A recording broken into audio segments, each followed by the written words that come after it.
to everyone. I am V. Srinivas Rao, also known as VSR.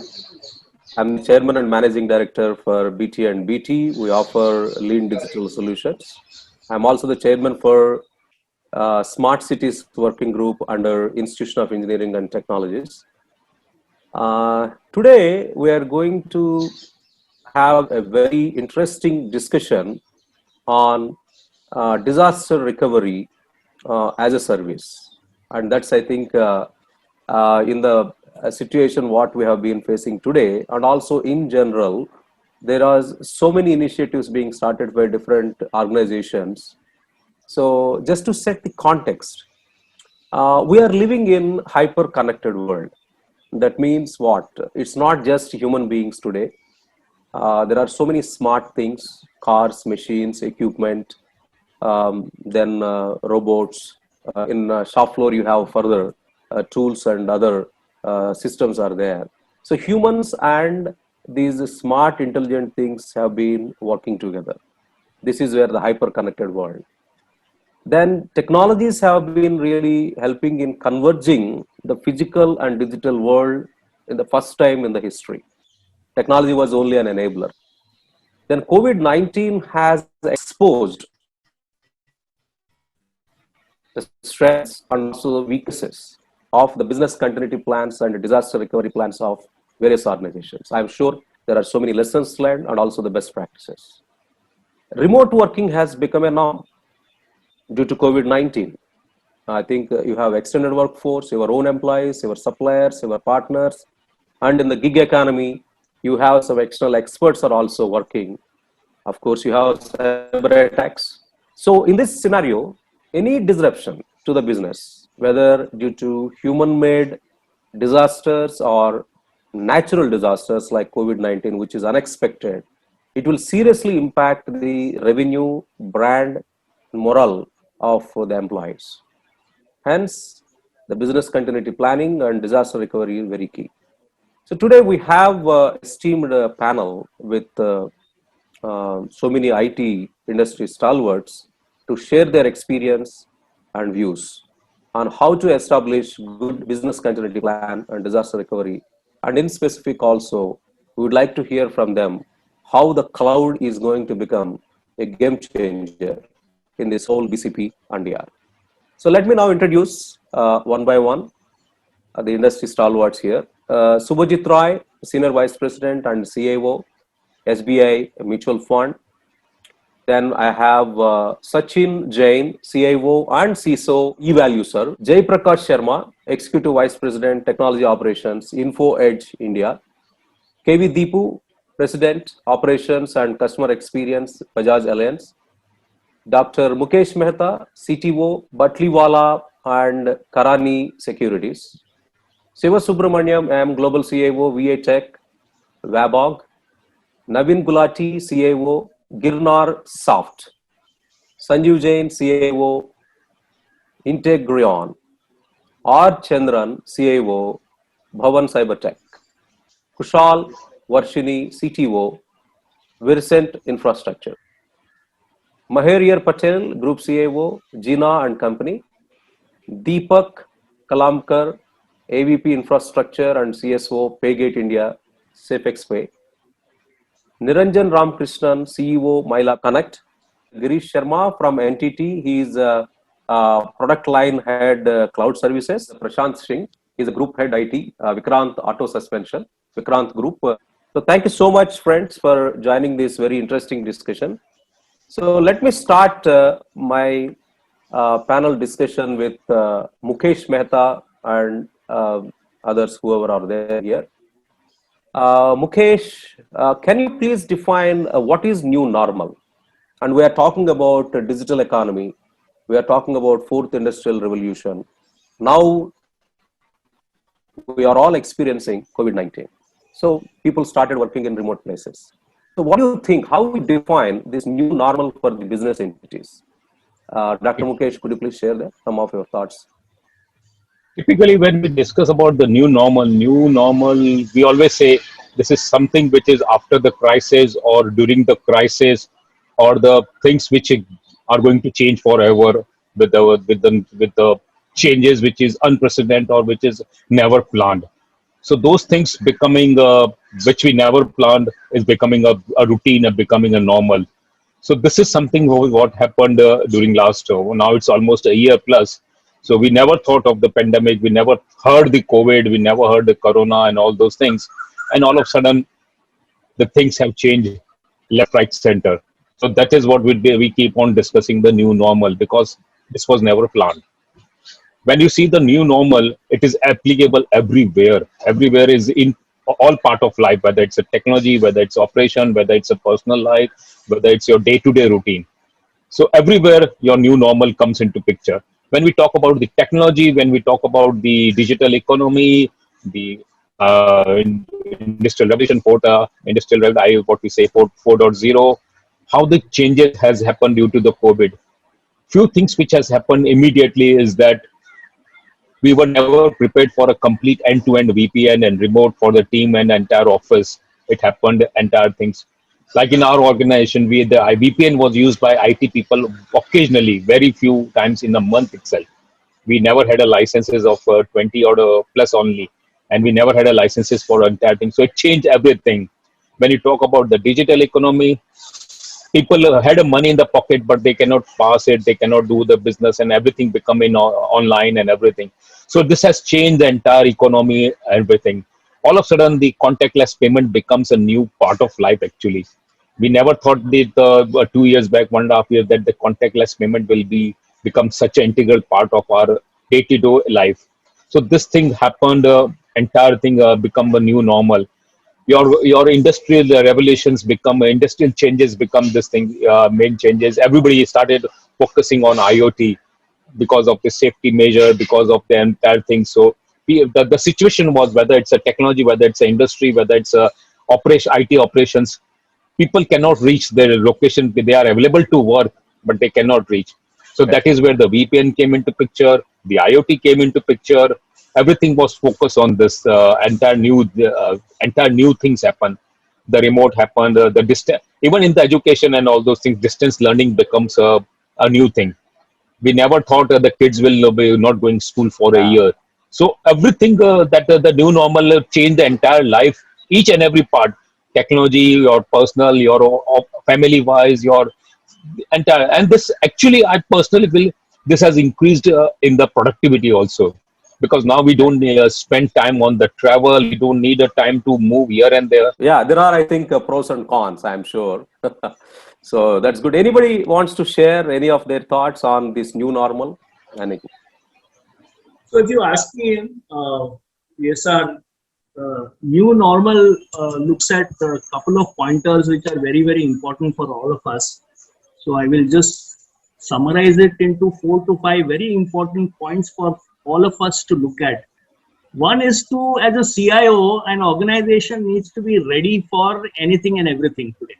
So the new normal has made us prepared into a situation where you say that any situation arising out of what we faced for the last 1 year, you need to be prepared. Number one. Number two, that is very important, is the setup and the architecture that you design for your company has now got to be necessary as a situation that your DR, your PCP, your cloud infrastructure, 24/7 availability of applications, communication services are there, and it is available to our users. Number three, collaboration platforms, which are very important for us to function when we are operating from anywhere. See, work from home situation is going to continue. Yes. But the same situation is that you will have some staff which will be required to come back to office or operate from office, say probably 20 to 30% of your workforce, which will start operating from your office after things come again regularizes. So I think the point is, wherever you are, the IT setup should be available to the employee. Sure. The fourth point, which is very important for us to understand, is your employees' health. Your employees' health is going to be the primary situation. That is the new normal. That is the new normal now. Yes, Because people yeah. have to be available. You're first in line, second in line, third in line. Business cannot stop. Right, right. I Very would good. see DR as a situation on employee as well. Absolutely. So I Thanks just very much. summarize these VSR just Excellent. and then Yeah. we can take it up. I think This Chandy, let me very quickly, sir. 30 seconds if you add have. on to it. And in fact, these are practically, I can talk about the threats also. Possibly, if you say, I will talk later. Yeah, sure. Okay, so I think I'm sure we baselined a new normal, and especially COVID-19 has redefined the normal and all. So we have been, I think, managing so many threats last 20, 30, 40, 50 years, right? And so many disasters also. Okay, but now in this new normal, Subhajit Rai, I would like to request you to share your thoughts. After that, I request R. Chandran to share. So, what do you think the new disasters or new threats you see now and in future in this changed new normal? It's not like we just simply, like I think we talk about now employees. The employee health is very important. If somebody come to office and they got something, an infection, then it is a big threat for the organization. It is a disaster. If so many employees got into similar situation, it is a big disaster, right? We never planned that actually, right? So could you please share, Subhajit Rai? I will start with you, then I'll request R. Chandran, sir. Yeah, thank you and good afternoon, everybody. Because situation is so different since last 1 year, I think my personal view is we should look at in maybe not, because most of the time we're talking from the corporate angle, corporate viewpoint. So we should look at the globe as a whole. Like one of the biggest challenges or reality was going to happen is the climate change, I feel. Mm-hmm. Which we are seeing that, okay, and with the climate change you can see a lot of other changes happening. So this is one of the, I believe, one of the manifestation. Still we are not sure this is whether it's a man-made disaster or is a natural disaster, but going forward I think this climate change and so many other changes are going to be upon us. So I think this I don't know, it's slightly philosophical, it may not be very contextual, like how the nature will take revenge or come back to its own place. So that's one of the my mindset goes to that, as when you asked me the first question, because we know of all the traditional questions and answers of the current disaster and all things, so was prepared. So I think we have to look at the bigger picture. Like today we are taking the climate change, the warming of the globe, and how the water level is going to rise. So we should factor this lot of things. So I think on the hindsight, this kind of a remote working, I personally feel it is like a huge benefit from that people need not travel to office, because it's a huge saving and other things on the earth by saving the petroleum, congestion, traffic jam. So that's it, that is that entire energy saving. So that's, I think, one of the positive sides.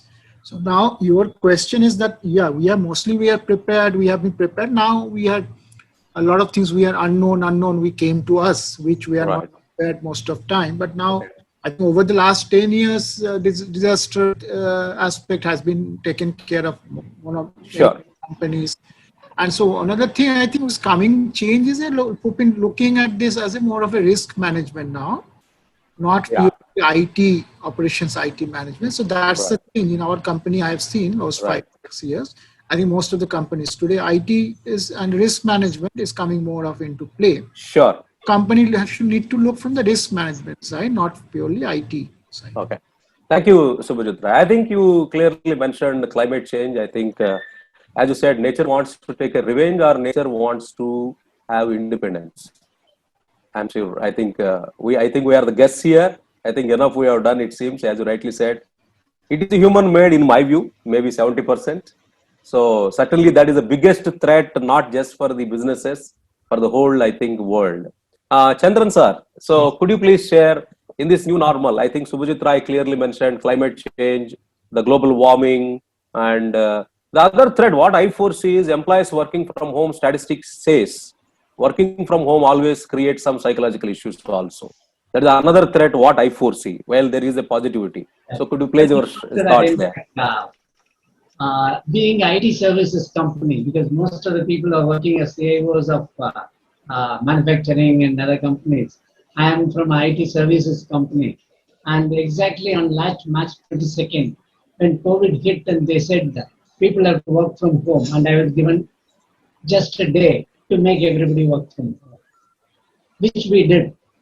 But one thing that was a major threat was continuity of business operations. Whether everybody was thinking whether the business operations is going to be the same. Because people are going to work from home, it is not only in Chennai, but they are going to be all around the world. It's not because we are people in Delhi, Bombay, as well as abroad, everywhere, even Middle East, etc. And there are entire world people and people have to work. And what you are mentioning is the threat was people psychologically were getting affected. Is because they don't have the office atmosphere. They are talking and most of the time what happens is more and psychological. They get into the family matters, and those are things which keep coming, and they don't know what to do. And these are things which we have to constantly. What we have done is specifically in this case, each of the managers have been specified that they have to be in constant touch with their employees, and they have to have a practically every day they have to keep talking to the people and telling them, saying that this is as if the office atmosphere is created. Sure. This is why continuation of business operations. This is on the personal side. Okay. On the technical side, we have to keep the resources working. Like, for example, VPN, high-speed internet, because that is most important. People are going into remote places where many a times even internet doesn't work. We have to take care of that. Those are things which is happening. And then we have to ensure all resources are available, and not that everybody is working remote, as Mr. Dr. Mukesh was mentioning. We have to keep our people also in office. Because the infrastructure people have to be in office to ensure that everything is working. Your firewall is working, all these things, they have to keep working round the clock. These are things which is, that's a major threat which happens. And then we have to keep employees online, always.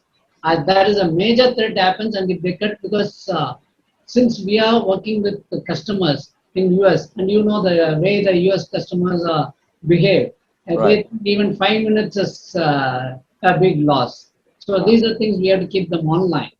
And we have to ensure constant communication. This is where the psychological aspects have to be done, because we have created a HR L&D division, learning and development division, which takes care of employees' communication, so that the employee is kept always in the best of moods. Those are things which have to be. Okay. Thank you so much, Chandran. That's, I think, very good input. So I think now, in the past, we used to talk about when disasters or threats means maybe floods or some strikes or hurricanes or something different, right? Yes. So now we are talking about the threats like because of this pandemic, we are talking new threats. Yes. And we don't know what new disasters will come if this continue for a long time. So yes. The employee psychological issues is very important. I think risk we need to address. As you rightly said, the business operations should not be disrupted. Non-availability of resources. So what is the dependency of us on other countries also matters. Definitely. So if any other country says, sorry, we don't want to provide this, and gone, right? So I think we need to also look at that as a big threat in this connected world.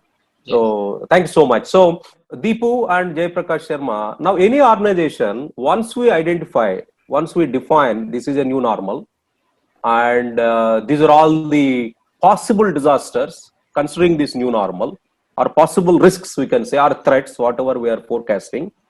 Based on that, what are all the assets and services in an organization which must be identified and managed to avoid or nullify or minimize the impact of these disasters? They could be technological assets, which are probably your IoT devices, your servers, your data center related.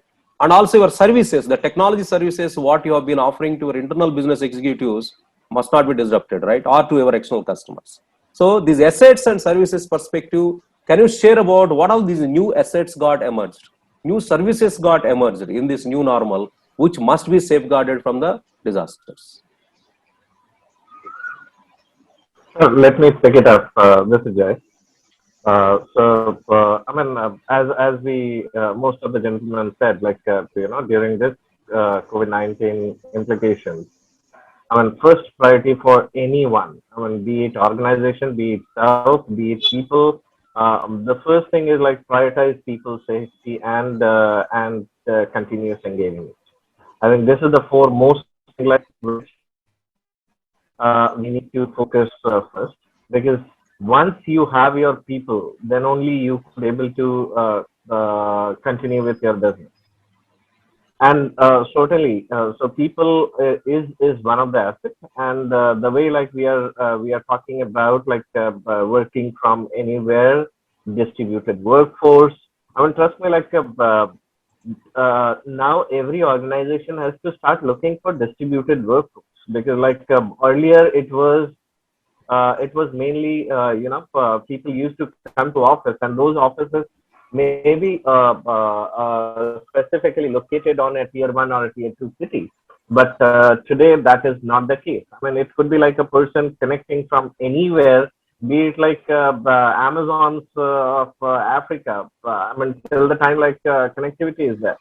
So you need to ensure people are there, and your connectivity is certainly need to be, infrastructure need to be available, so that you can make the people, bring the people online, get connected.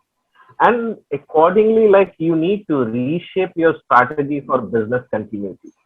So it is not about the way we used to think earlier. I think somebody has said already that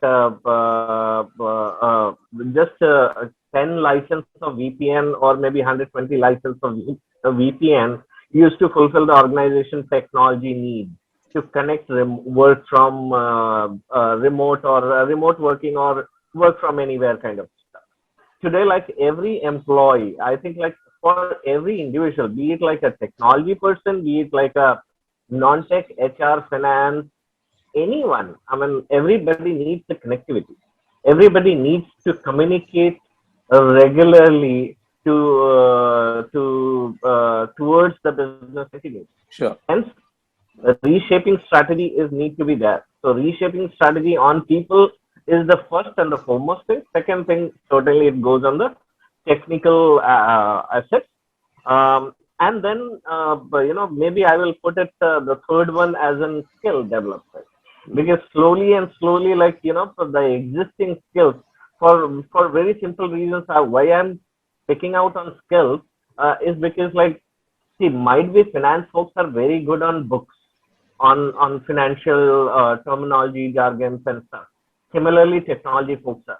But when finance folks needs to collaborate with rest of the world via a technological bridge, that's where the skill need to be developed. Sure. Thank you, Jay Prakash. That's great. Right. Yeah, thank you. So I think you emphasized a very important point. Most of the organizations, probably traditional organizations, may not consider the people as the asset.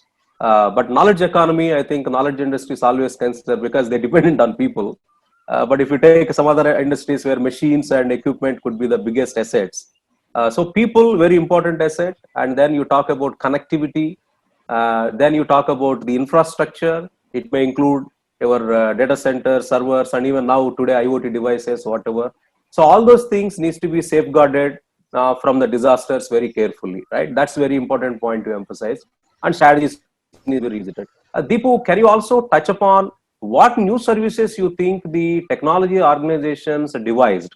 I think you talk very passionately about, we introduced chatbots, we introduced virtual assistants, we introduced immersive experience and all.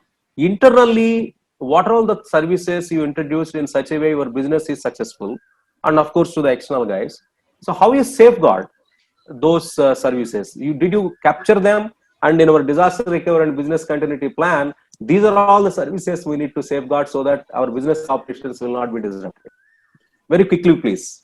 Yeah. We are running short of 5 minutes. Absolutely. No, VSR, I think a very appropriate question, and I think Jay covered the entire spectrum, so I'll keep it crisp. Firstly, VSR, BCPs didn't work when COVID-19 happened, because this was something which we were completely unprepared for. So we had to redraw our entire BCP from scratch. Now the good thing is we were preparing for this. We were preparing for a scenario where everybody would have to work from home, and I think that helped. So when the lockdown happened, we were completely prepared. So the entire set of assets, I think, was covered very nicely by Jay in terms of, like you said, people, connectivity, hardware, software, all the services that we that we had. Internally, the way we went about it, one was, of course, in terms of first assets, we moved from, desktops to laptops, and where people continue to desktops, how do we make them Wi-Fi enabled that they could work from home? So that was one. Second was ensuring that people had access to our software from outside home, because very often you have restricted access outside home. So that was the second thing that we did. Third was, timely, intervention of some software. For example, our middleware, CRM, we introduced a new one, so that people could access our customer-facing assets from home. The earlier one, did not allow that. That was the third one. These are all the new services. Yes. And the fourth was cybersecurity, VSR. Very important.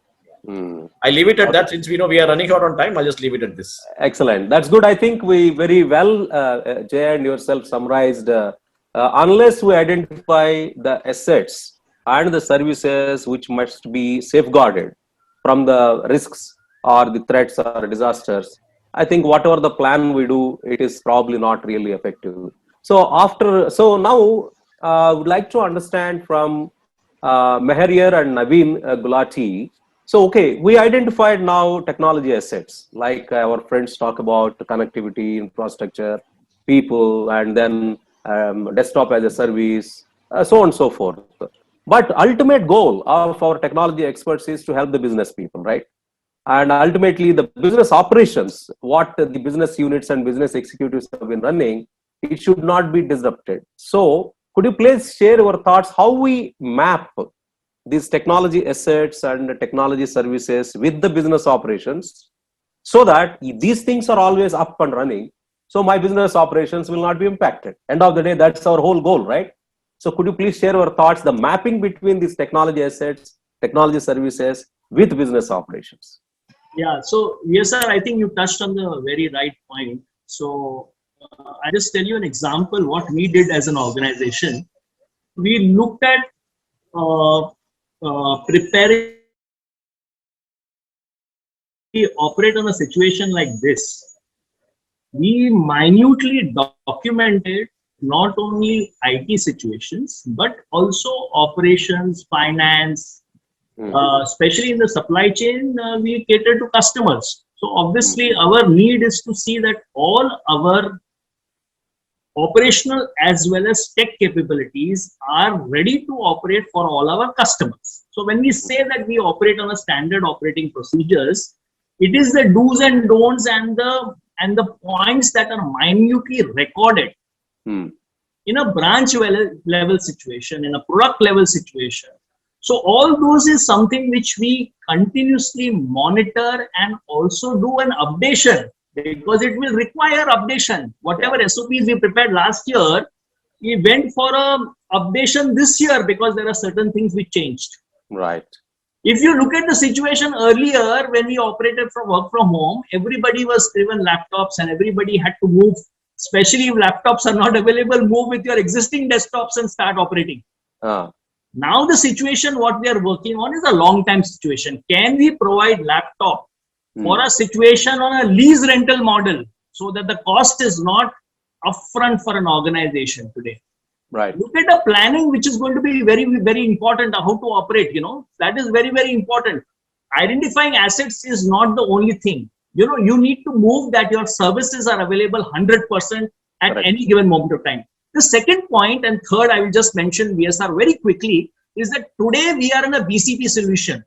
We are in a business continuity plan mode at this moment of time.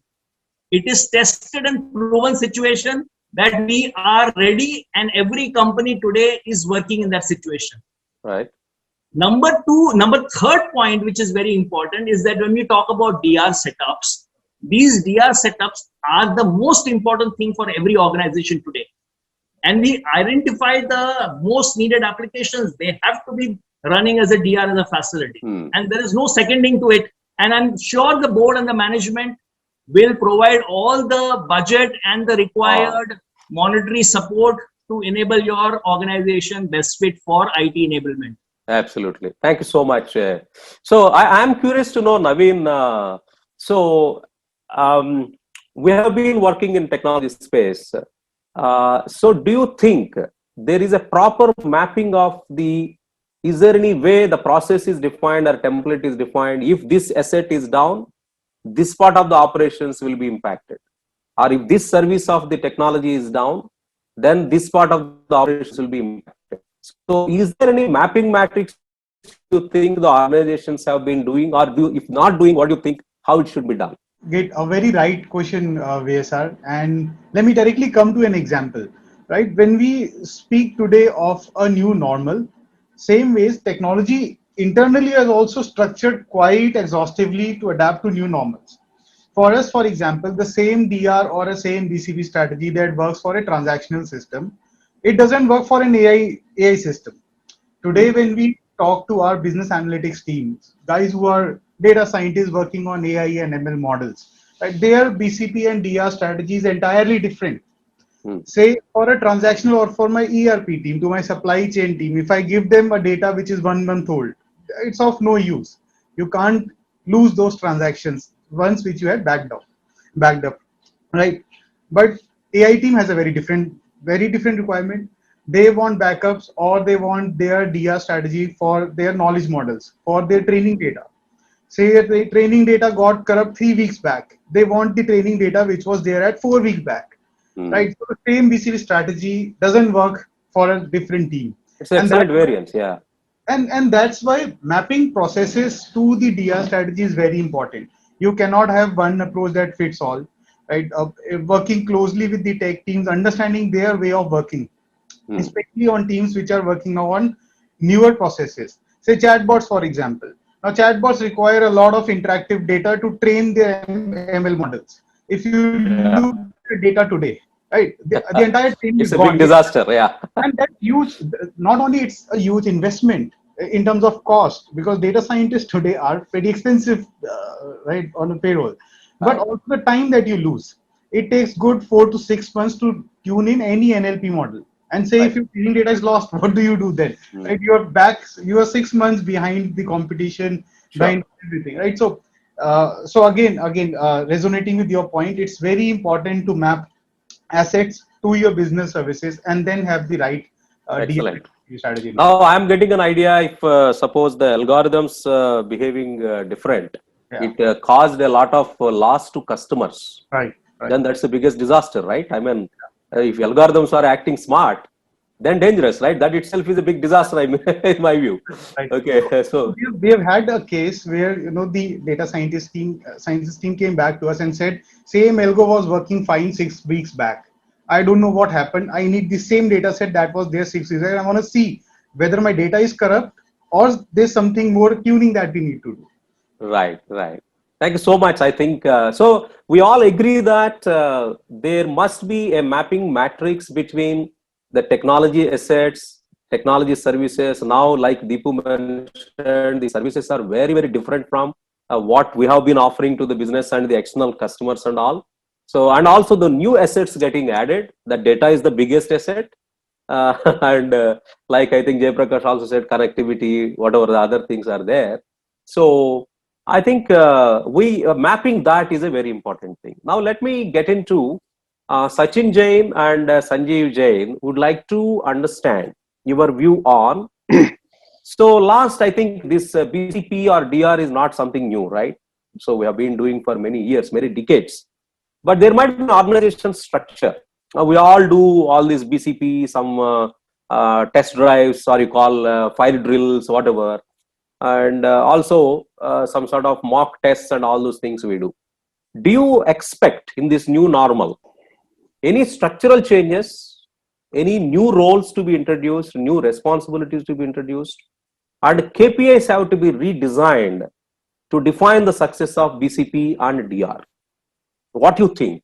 What is the structure, the responsibilities, roles, and KPIs today or in the past versus in this new normal, how they must be? Could you please share your thoughts? Yeah, Sachin and yeah, Sanjeev. sure. Yeah. Yeah, sure. No, thanks, VSR, and hello, everyone. Yeah, see, if we talk about our industry, and I mean, both Sanjeev and I come from IT-enabled services industry, and business continuity is something which is very important for our business, and it's an integral part of our business in such a way that even our the survival, the growth is actually dependent on such plans. And we have been doing, as you rightly said, some mock drills and some real life drills as well. And I think the scale of pandemic is something which is very new for us. But in past, some of the regional events, maybe such as maybe some forest fire in US or maybe in South America, or maybe some disruption because of some political events, again, in different parts of the world. Even in India, we had so many disruptions. Even as simple as maybe some Baba getting arrested, and that is leading to some lockdown kind of a situation. Yeah. But I think the structure, unique disaster. Yeah, unique disaster. and the funny thing is that whenever these things are happening, our clients are also keeping tab on it. And they come back and check with us that the situation has happened, and then again they check the safety of people, and then they try to understand the process. They also try to understand how technology is supporting your business continuity, and this is like this ongoing activity for us for the survival of our business, and that's where the involvement of management is actually sitting at a very high level, whether in terms of understanding all the processes, testing, investment. And that's why I said, well, fortunately, we come from the industry where the focus is actually very, very high. But I'm I'm familiar with many organizations where these things were very happening in a very reactive way. Okay. Where they were looking at the historical data before making any investment. And that happens. And that's, I think, the human psychology, where they say, oh, this thing has not happened ever. Why do you want to invest in that direction? Right. And I'm sure when people were doing threat assessments, pandemic was always there on the list. Yeah. But I think, as you rightly also picked up in the beginning, people look at some of the very common threats like earthquake, fire, flood, but they never look at or probably maybe before 2020, nobody looked at pandemic so seriously. Right. And even they looked at they looked at probably maybe in a isolation. Maybe something is happening in Africa or something is happening in maybe in South America, but nobody imagined the scale of this pandemic. Sure. And I think that has disrupted almost, I think, all the industry. I think Mariar picked up very well that and people probably had that BCP plans. People probably would have done some sort of business impact assessment also. But the kind of investments now everybody is ready to make because they have seen this in their lifetime. They've seen the kind of impact. Yeah, it's a fighting for survival. Your growth, your profitability, your business, and question of your survival. I think these things will definitely become the Sachin. talking point on the board table. Yeah, that's great.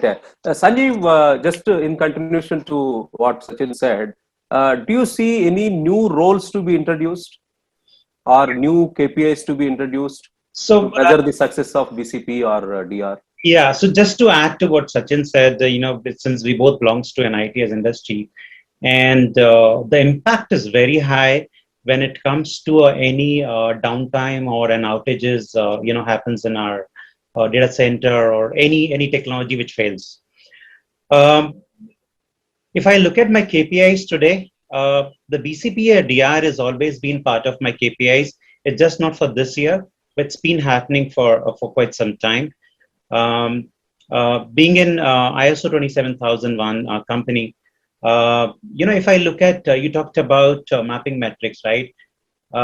There's something called BII, which is more on the documents, but are we really doing a practical, which we take it very seriously. So when I do a business impact analysis, this is not something we have done it recently. but we've been doing this for quite some time, where we map each and every IT services which are attached to a client. For example, communication, right? If today my email communication goes down, what is the impact? Is it my client is going to be impacted? What is my next steps? Can I have an alternative solution?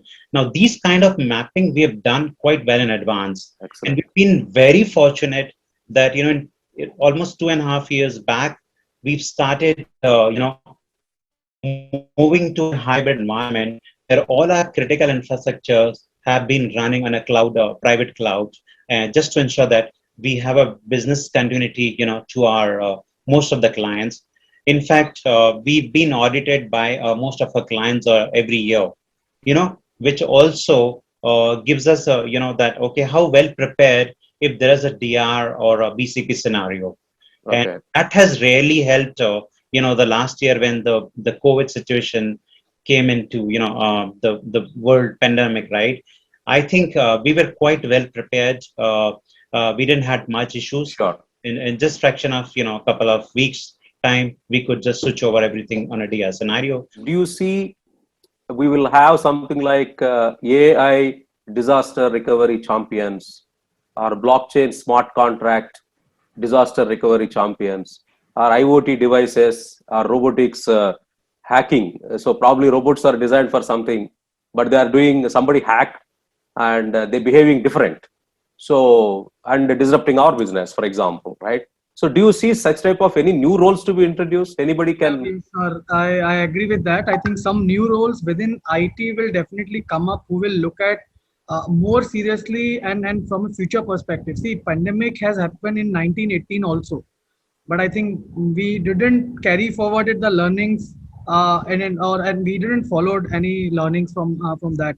So we were not prepared. Now, at least in this digital era, more information is being captured. So definitely new roles will come in technology sector as well as in HR side, because earlier our DR or BCP was confined to our workplace only. Right. Now it should be extended more towards people's side, like people's availability, people's well-being, connectivity at their home. I think many Sure. people have faced this bigger concern. Okay, you have provided the laptop, but on cellular data, people are not able to connect. So I think those things will change the perimeter for BCP and DR also. Thank you, Kushal. Siva Subramanian and Deepak, could you please share, in this now, lot of discussion we had, what are all the new risks you foresee in the coming years, maybe year 1, year 2? So in the past, I think, we talk about Sachin and Sanjeev also, it's not like now the disasters are not like a traditional ones. The disasters, what will come, we don't know. Some of the things are very unexpected also, right? So what are the new risks did you identify in the recent past? And do you think any change is required in the disaster recovery tolerance limits like RPO? Okay, so recovery point objective or recovery time objective and all. So what do you see that the thresholds will change and the new risks will come? Subramanian and Deepak? Hi, good afternoon, everyone. I think, am I audible? Perfect. Please go ahead. So I think I'm the only odd man out who is joining this call through from the office. I'm able to see everybody's and the work from home. So the industry what I represent is basically the EPC industry. Oh, so you have the site. Yeah. So no, not lots of things happen at the site, but still our HQ is fully operational with the 100% work from office, and we have seen the entire cycle, one full cycle. I think we have seen of how do you generally go from 100% work from our home, which was never even thought about in the dream also for this particular industry. Right. And we gradually moved from 20, 30, 40, 50, then 75 and 100%. We are very happy to see that because EPC is the lowest in the IT spend. Yeah, please go ahead. Yeah, now that the trend is changing, so people are also the management thinking that we need to join OT and BT. So that is happening in the industry as well. There are lots of digital transformations happening across our industry.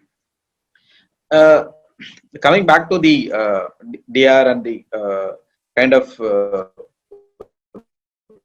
things which I think as far as geography, as far as Chennai is concerned, I think it has seen various natural calamities and the man-made calamities and technology calamities also. now kind of things which is not in any of this category. So I think one of the main things which I think I've realized is that whatever we may say that we have a DR and we have RPOs, RTOs, everything is defined. As long as the new entrant of in maybe in the last maybe 4 or 5 years, the new elephant called ransomware, if it is there, but we don't even know like how you will even retrieve from your DR. DR site has no meaning to it They are unless you Trojans. have Yeah. unless you have a kind of physical media where you have something in the data is there in the physical media, which is again it's disconnected from the network. So that is one major things which I think we need to or everyone need to relook at it. Not from earlier we used to think about D2D backup and everything, but unless it is disconnected and kept it as like a backup copy, that is not going to be one. That is one major thing which I think Okay. is we have already seen and envisaged and we have Thank you. even kind Okay. of faced. That is one. And second thing is like if you may have in the one of the natural calamities, you may have a DR site, but reaching to your primary site to activate the DR site is again there is there is a connectivity, there is some kind of connectivity Challenges. between this one and that one. That relationship between primary and DR, that has to be taken in the kind of how do you handle even if you're not able to reach office or you're not able to power on your this one. So during the flood and the Right. kind of floods, it has been mentioned. And obviously when you may have a backup and the technologies keep changing, but you may have taken a backup, and unless you do a proper restore mechanism and you do proper drill, it is that is Sure. one again thing. Sure. And the major one of the other thing is just give me, 30 seconds. So the other thing is you need to have like so somebody mentioned, we also need to have a BCP and DR for the human resources. That is very critical and which is very important. You other things maybe you can define in terms of RPO and RTO, but unless you have a human resource which can do that perform the activities, it is going to be that is going to be you need to have a proper in this particular scenario in terms of COVID. We don't know who is going to be there tomorrow and who is not going to be there. Right. That is one important thing I think is as an organization or anybody need Sure. to look at it. Yeah, thank you Thank so you. much. I think when you said connecting to the primary site to the disaster recovery site, I was working in Infosys long back where we used helicopters actually when there was a hurricane happened at Orissa. So that means you need to have some budget for even airlift in some situations. Thank you so much. Deepak, could you quickly share what is our view on any change required in this RPO and RTO in the new normal? What do you foresee?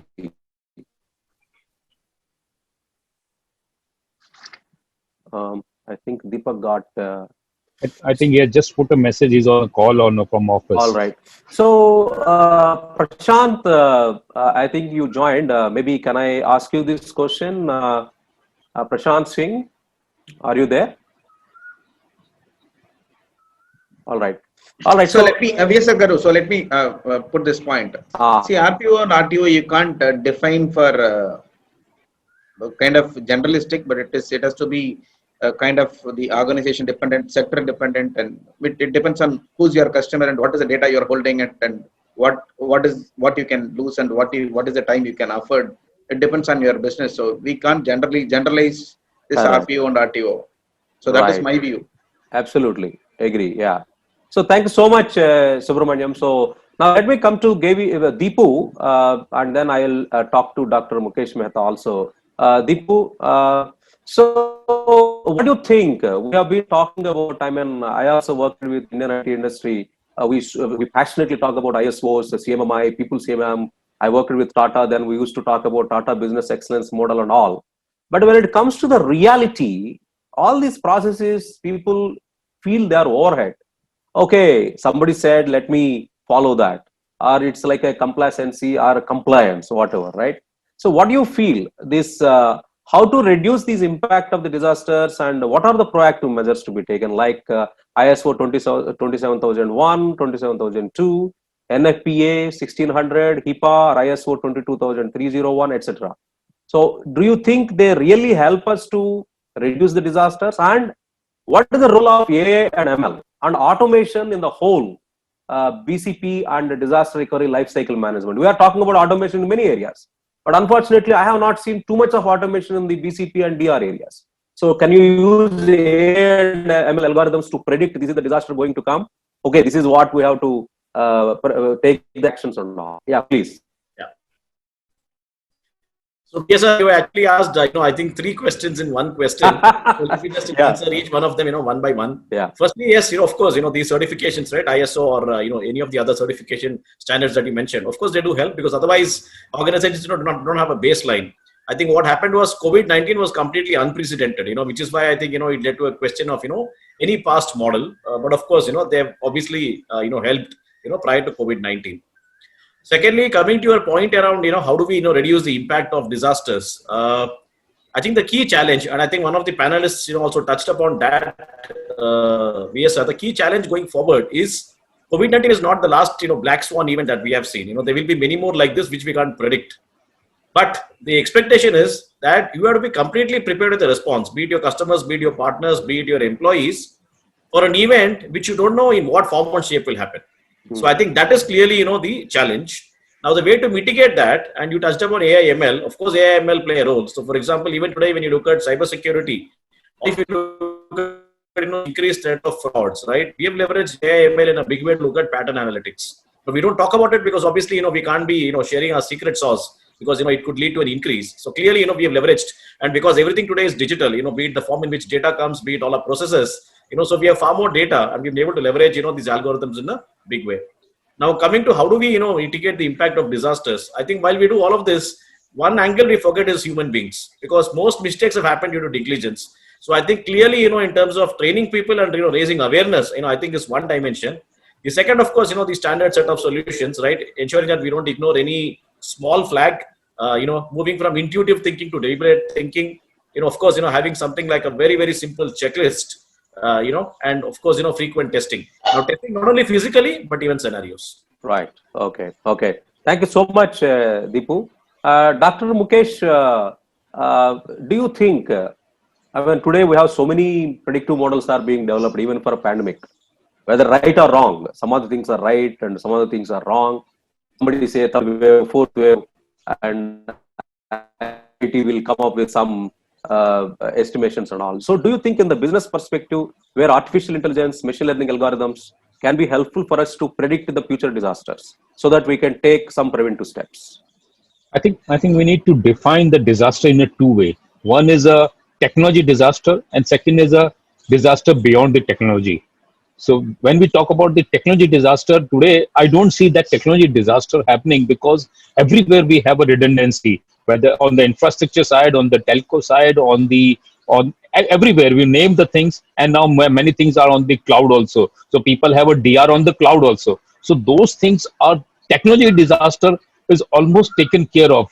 Yes, like Shiva said, there RTO, RPO, these are industry defined but what we need to do from a disaster point of view, or is that PPT, what we discussed or what we have been, that the failure will be either from the process or the policies or the people training actually. So those are the things we need to look into it. That is the biggest failure point. The predictive analysis or AI ML and all those things do definitely help, and we keep on adding the test cases. The more data we have, the more actually we have. So we keep on adding the data. This happens and this will help us. But the more important, the emphasis has to be there on the PPT part, the people, the process, the policies, and the training part or the technology part. That is where we need to control it. Whether it is a second wave, third wave, fourth wave, if these things are in control, then you are done. Yes, we can have a challenge like people are not available in office. We have to airlift them, but then either it is a complete collapse or it is everything is working fine. Now we have reached that stage actually. So the entire DR part or the RTO, RPO part has to be completely redefined. I don't think the 5 years back what definitions we were having today they will stand. And with the pandemic things, then the books has to be rewritten actually. Sure. I don't think what 2010 or 2008 or 12 when the cloud started the journey, those definitions need to be rewritten for the DR also.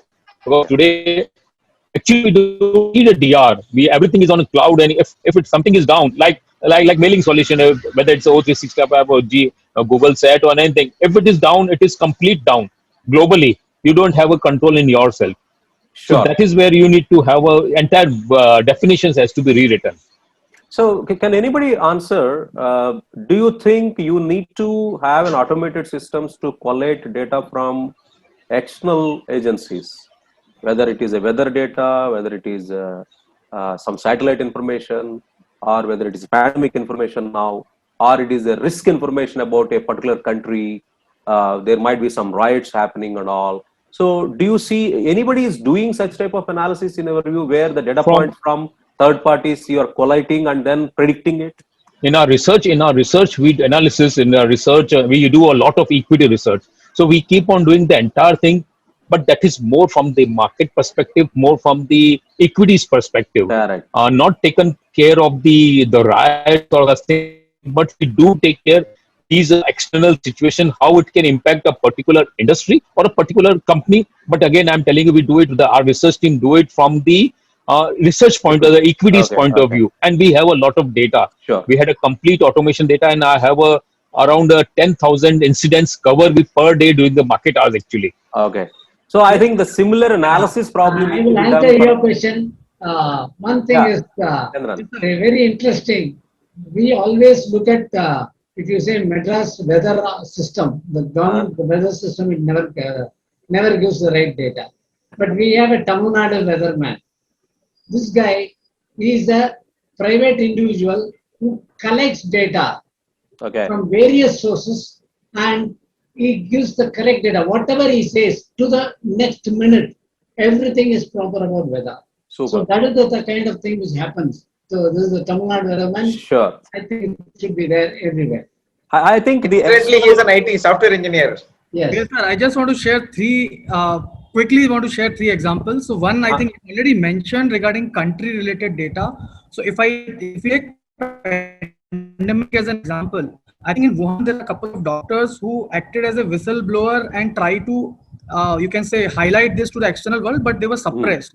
Had it been maybe using blockchain or some other medium, if we are exchanging the data globally, particularly into the medical sector, we could have taken very, very early steps, and we could have contained that in Wuhan itself. It might not have spread across the world. So I think their data collection, collaboration, and MLAI could have played a very vital role. That is point one. Point two, I think from a vaccination perspective. See, earlier vaccine used to take 5 years, 10 years time we used to take any development for any vaccination. But I think this is the fastest possible time, and I think technology played a crucial role, very important role, including MLAI, in such a fast development of vaccine. Absolutely. So that is very critical. So definitely going forward, be it blockchain, MLAI, this is going to play a very critical role. I'd like to share one example from my industry. So we are into renewable energy sector. So renewable energy sector, we are monitoring data from weather, different like IMD, weather websites. We are actually also collaborating data from our near same zones. So like if I'm having rooftop sites in Delhi region, right? So my one side is performing better, but other side is not performing better. So we analyze all those kind of data, and manually analyzing all those things, it's a cumbersome exercise. We focus on doing all this through MLAI algorithm based. Sure. Excellent. I think that's what I think we need to also, we are talking about autonomous or automation in different processes. I think BCP also, DR is also a process. I think we need to really look at the policies, whether blockchain enabled policies, you will put it as a smart contracts and AI/ML algorithm. It might take a decade, it's okay. But the journey has to begin now. I think that's a very important point. I think Kushal, anyhow, you started, now let us continue. So there are so many disaster recovery plans are there. Okay, BCP is one aspect. And when the real disaster happens also, so what do you think these mock tests, whatever happening today, are they really effective? Whatever the disaster recovery plans you have. And then when the disaster happens, how do you think the incidents are managed properly? Do you have the system today effectively established? And most importantly, the emotions of the people. I mean, when the disaster is there, people emotions very important, especially few of the disasters. So I request Kushal and Niranjan Ramakrishnan to share their thoughts here. So VSR, earlier I mentioned regarding 1918 disaster. let's take a recent example. Last year, COVID-19 wave 1, what we have learned, if we would have taken our learnings properly, we would not have entered into the COVID-19 wave 2 in India. Okay. Unfortunately, we have not done that. And whatever disaster recovery plans we have made in our organizations, or even at government or at country level, those all are very local or regional in nature. No one has ever designed a disaster recovery plan keeping in mind a global pandemic or such a wide level kind of thing, right? And in terms of funding wise, I think people are struggling in terms of having contingency funds, right, to fuel their business growth. So I think a lot more. Some of my fellow panelists, they already shared or emphasized on human behavioral training, because earlier government was doing the advertisement part, break the chain, but people are not listening. Still, people are not listening, and then we are. So this is impacting. So many workplaces we see many people in our workplaces also, like people are coming and without mask, or they are not following the proper norms, and they are getting infected and they are spreading. They are acting as a super spreader, right?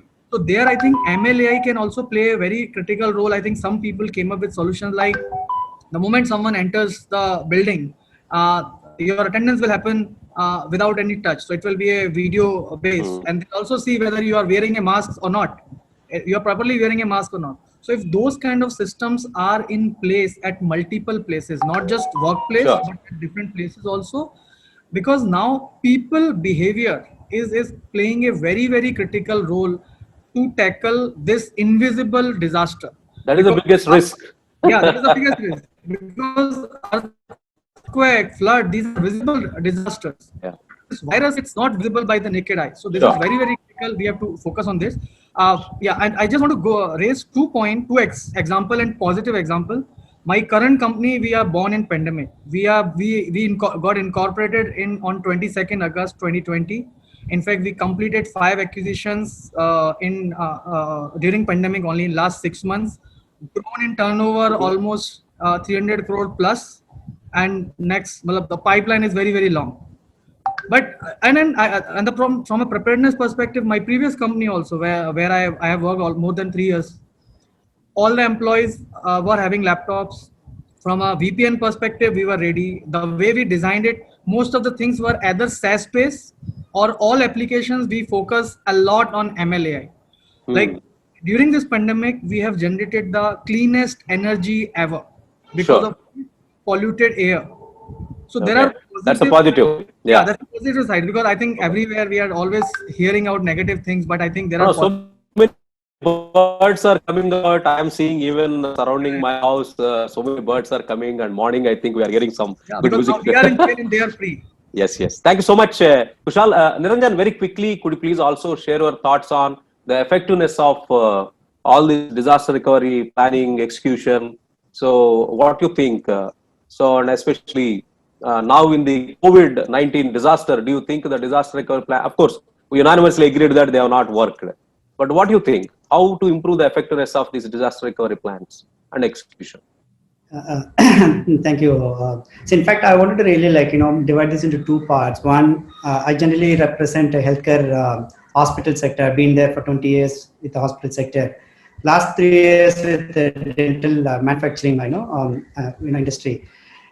When it happened like last year, when I came back from US in the March, I don't think we were even thought about, DR or this kind of situation to happen, because manufacturing process means you need to be physically sitting in the office. You cannot really move the machines to home. And we also have another business for dental design, where we deal with like more 2 to 3 terabytes of data, going up and coming. Like with I don't think it was ever even possible for us to even think of doing it.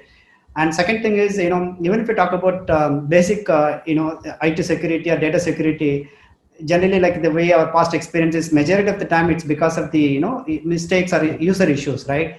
So with a lot of discipline, you're trying to bring it within the premises. If you want to move people at home, at hotel facilities and all that, and then you still want to deal with a large amount of data, still you want to bring in the HIPAA compliance, you want to have the IT security. This is not something that you really like imagine. You cannot sit and do this remotely in Zoom call with all the management team, and then you cannot implement it, right? In fact, our teams had problem, even moving between NCR and Gurgaon region, because the border was closed, and during that, different states were having their plans. They were not even able to put basic modern, kind of stuff in the hotel. So in fact, we hired hotels and all that, to put people and all that. But what happened with COVID-2, we were technically prepared, but I think emotionally we become very weak. Because COVID-1, things were happening somewhere at some, even on CIO club groups. Somewhere in Africa it's happening, somewhere in Nagpur it's happening, as if, I'm secured, right? Whereas in COVID-2, it's like, it entered all our houses, right? A lot of our colleagues we lost, and our friends, parents, siblings. So this is very emotional thing. And this time when the business team is asking for EBITDA or, everyday turnover and all that, people are not really, willing to really do that. So I think this time it's an emotional aspect, I would say, more than the technical preparedness that is really affecting. Honestly, I would really request, the whole industry should really hey, go slow on the business, take care of your people, get things settled, then you should really resume the business. Business will always, we can always take it together. So this time, technically, we are ready, but emotionally, we are not ready. So that's what I wanted to conclude. Actually. Sure. Thank you so much. I think you raised a very important point. So now let me request Girish, Meher, and then Chandran, all three, if you could share very quickly. So we have been talking about disaster recovery. Now I think the disaster recovery as a service, that is the cloud, is playing a very vital role. Maybe our disaster center could be somebody, a third party, cloud could be there, and to move there might be. So what do you think the process involved, and some of the thoughts and experience in terms of the risks and issues, moving from DR to DRAS or whatever. So, Girish, can you start that? Can you please share your thoughts on that? It is true. Somebody clearly mentioned that the compliances were acting as a guideline for us. Is that a lot of time IT organizations ended up having DR side just as a compliance check as well. Of course, we never faced the kind of pushing situation as we are in, and that too for an elongated period. People in practice like us, like when I do presentations, I tell people that simple hardware failure is also a kind of disaster, although you manage it. Right? A security breach is also a kind of disaster, although you manage it. Similarly, a pandemic is also a kind of disaster. So IT organizations who were looking at processes, they never focus on from where the disaster will come, but they predict that from wherever it comes, how are we going to respond? And that's why I think very intelligently people put here that it is about people, processes, and how the entire spectrum is ready to respond to it. Which is in my thought and mind at this moment is your partner association, partner working, and partner collaboration. Okay. I feel in these times of how we operate today, a strong partnership, especially at the cloud level, collaboration platform level, is going to be very, very important. I mean, do what you can do best and leave the rest to the partner who can provide you the services. Simple, easy and simple to operate that way. Right. Leave the best of the practices to the person who can provide you that services. How do you trust them? The services and uptimes to be as a percentage of 99.9% is going to be my critical factor, because my business would demand that from me, right? So I think that is something for all of us to understand and say that working with a partner who is going to listen to you, who is going to also change for you, who's also going to innovate for you, is going to be a great milestone for you to achieve with a partner. So I feel building a strong relationships has to be maintained. It is the most critical factor, because everybody will not give everything. Thank you, Visa. Right. Yeah. I think the RPO or RTO, whatever you said, maybe the cloud, probably the centers might be more, I think, effective. It's like saying to work with a known devil than an unknown one. Yeah.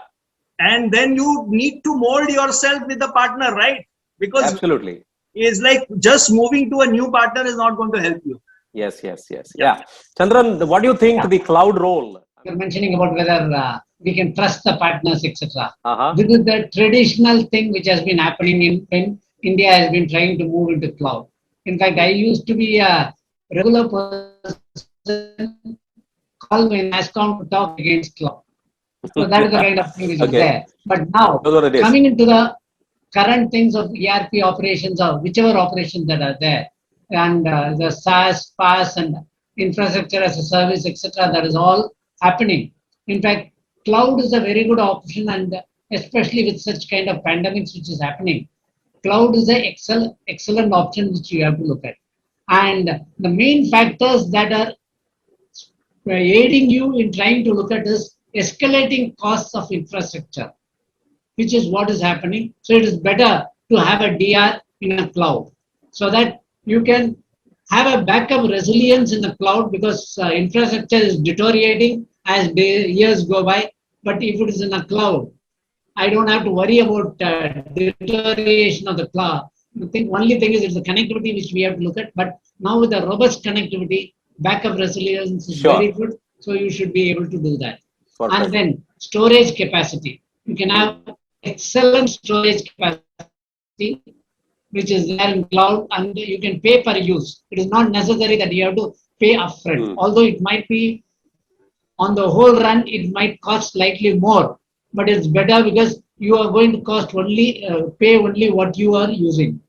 And recovery speed is very, very high, which is what you have to look at, because sometimes if the infrastructure becomes slow, you cannot recover things, etc. It's scalable. So, and cost of moving to cloud is flexible and scalable. Sure. It's not necessary I have to have so much. I can specify the space, and as Maria had said, if the right partner is there, we can go for the actual thing and start small and go big. Sure. That is the kind of thing which you have to look at.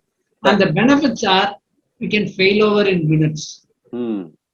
That's the speed, yeah. Backup is rush to resolve. We can rush and resolve, and then later try to do whatever that is possible. That's what you can. Thank you so much. That's a wonderful point. I think it gives a lot of confidence that, Sachin, could you please share your thoughts on what could be the cost implications if I think there is a business case is getting established that I think the cloud seems to be better and it is having a lot of advantages and all.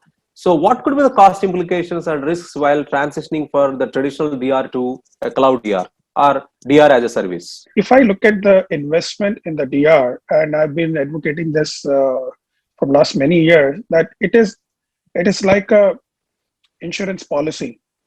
I mean, the way you pay for some of the insurances we have for our life, or maybe for our medical care, but we never look at that very seriously, and we try to look at maybe other ways. We try to go for some of these insurance just to get certain tax benefits. Right. And something similar happens, I think, before this pandemic, and even maybe some of the maybe localized disasters happened, maybe somewhere in the south or maybe in the western part of our country, or maybe the northern part, which is prone to some of the earthquakes. Some of these investments were obviously to address certain risk, but the kind of quantum, kind of maybe the repercussions which it can have, I think nobody realized that after this pandemic. I think people are looking at that seriously. These things can happen, and they're ready to invest cost.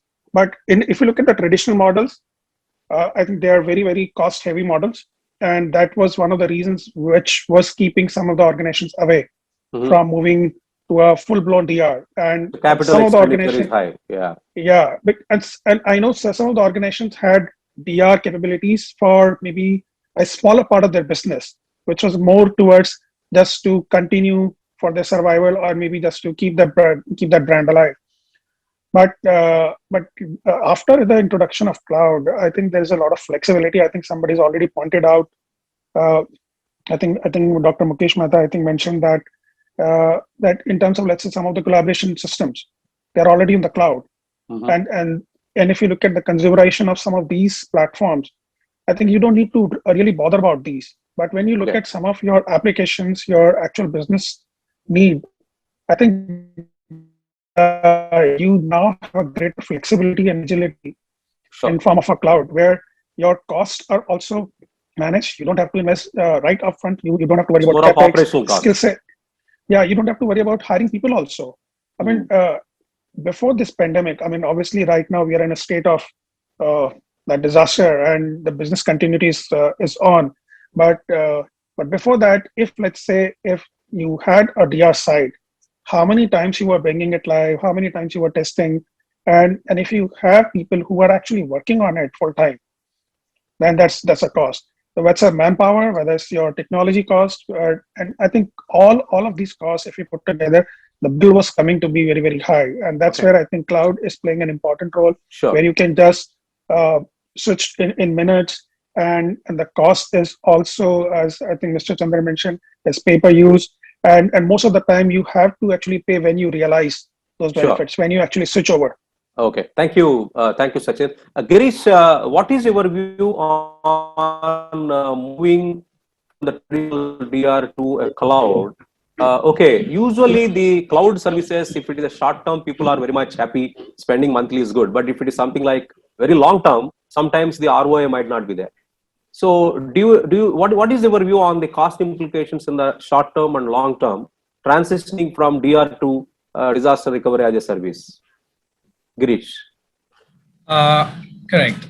Sure. Thank you, Mr. VSR. Firstly, it's a very valid point that while even doing a DR, we do not deny the core point that our IT budget says. As I said earlier, low cost DR became a currency because people thought that lesser investment should be there on the DR. But I think all I can tell you is, looking at the great volumes of DR, the cost of having a DR has come down because of cloud. That's one important thing. Second thing is not only having a DR as a service. We heard about so many things. I was hearing about algorithms during our discussion. How do we use a predictive method? That are we going to hit the DR? Are we having the right kind of RPO and RTO visible to us as a dashboard, right? So when we convert it as a DR as a service, we make sure that such dashboards are visible to you, so that not only you have a DR, you also have a continuous monitoring that what is the status in case you go for a DR. Secondly, I also heard about people, processes, and technology. So what happened when you convert it to a DR as a service, we also include DR drills so that you can test upon your people, processes, and technology entire combination to work for you in the event of DR. So for me, DR as a service means we are actually implementing something, we are doing continuous governance and monitoring of it, and we are also putting it to test though, so that it is actually coming into play. Sure. One of the beautiful things which has happened is, earlier we were talking about DR only to reduce cost as a low cost DR. Now people have become measured, and our fraternity is asking us for effective DR. So that's very important thing, that's why DR as a service has gone, sure, has got a lot of currency, for our customers right now. Thank you so much, Girish. So my probably last question for the whole panel discussion to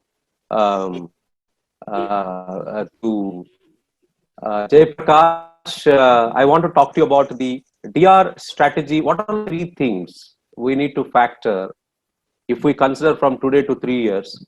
The 3 important driving forces to be factored in our view. After that, I request Girish has done some work on that. I would like to request Girish also from NTT to share his views on what is the DR strategy going forward, how I think the organizations might get benefit. I think if we two can probably, with your two, probably we can conclude the session.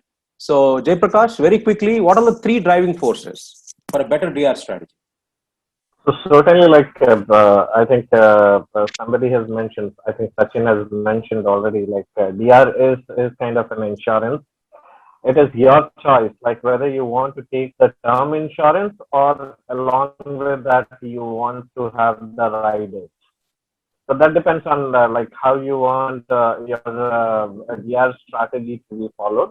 So most of the smaller organizations, DR as a service is certainly a way to go, because you get a lot of flexibility in terms of people, skills to manage, many other things pay-per use, many other things which specifically control your cost per se. Because whenever we talk about anything as a service, cost is the main consideration. Trust me.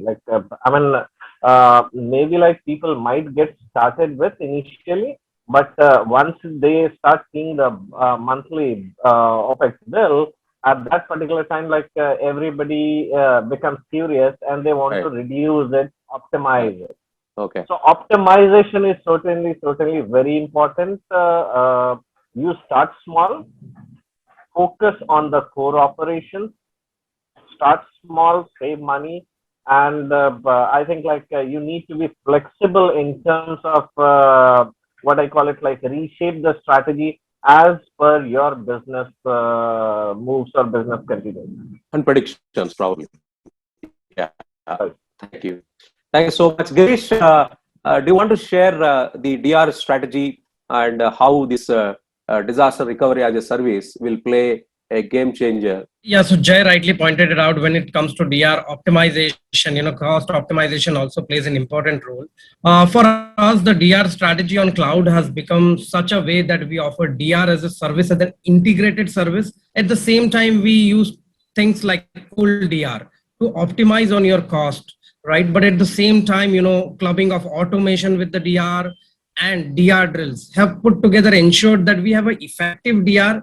Although it is a cold DR, but the cost you optimized, you have got the right kind of governance and visibility into your DR. So I feel we have come a long way in the overall DR strategy, and with more organizations opting for it by the virtue of volume, Jay mentioned, as a service, your cost should all get optimized. So although it is a managed DR service, but the costs are much more optimized than before. If having an effective DR has become much more important than before. So both the sides are working, hand in hand together.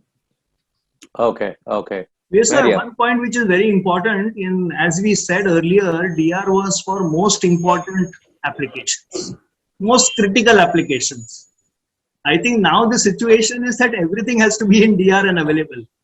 I think that mindset change itself is talking a lot about it. Yeah.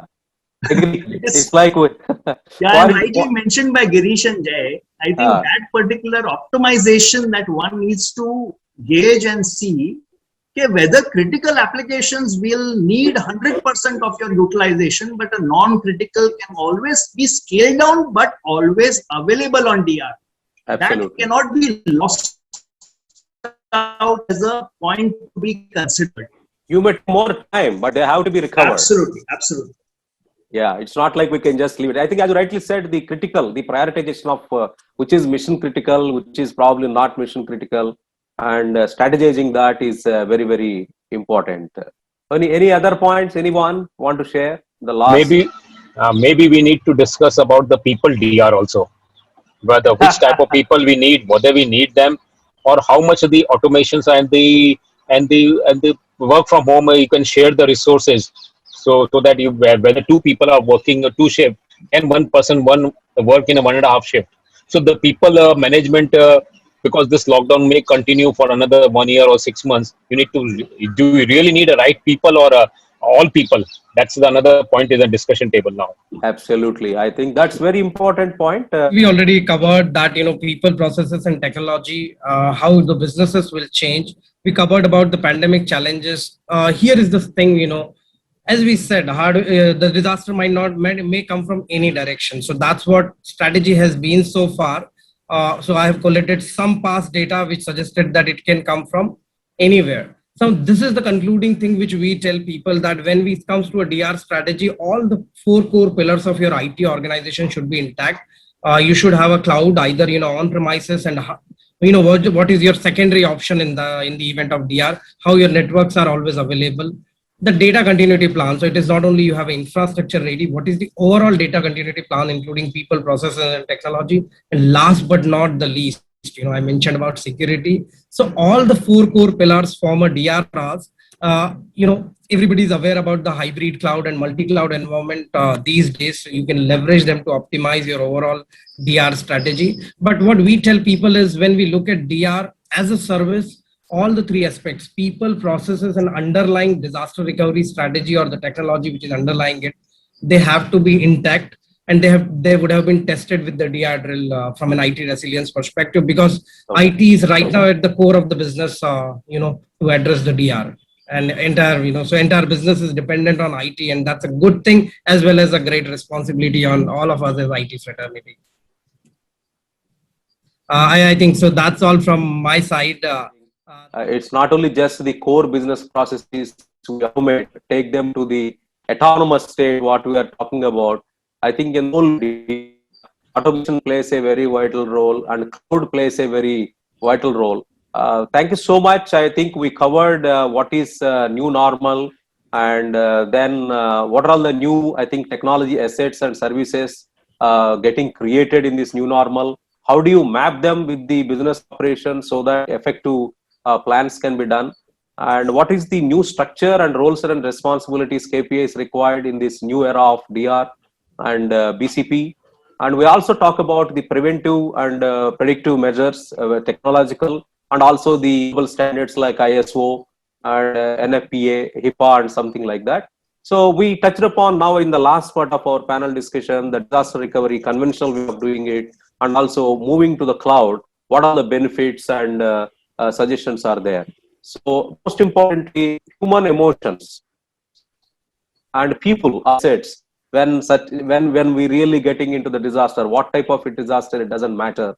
So taking care of them is the most important thing. So thank you so much. I think very great inputs came out from all the industry stalwarts. I enjoyed this session. Thank you, everyone. Thank you.